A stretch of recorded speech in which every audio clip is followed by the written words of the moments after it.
3 बादशाह hot air balloon पर सवार होकर मैड्रिड पहुंचे। मुंतजिमीन ने जहां उनका शानदार इस्तकबाल किया।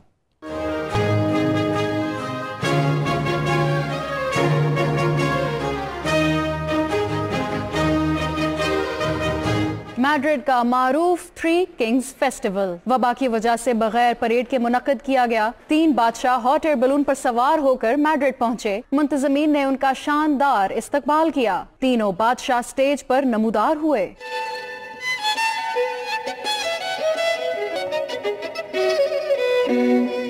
मौसीकारों ने मधुर धुनें बिखेरी तो लोगों ने खूब लुत्फ उठाया। खवातीन ने परियों जैसा लिबास जेबतन करके रक्स भी किया। फेस्टिवल में आतिशबाजी का भी मुजाहिरा किया गया। शायकीन ने समाजी दूरी का ख्याल रखते हुए फनकारों की परफॉर्मेंस का दूर से ही नजारा किया।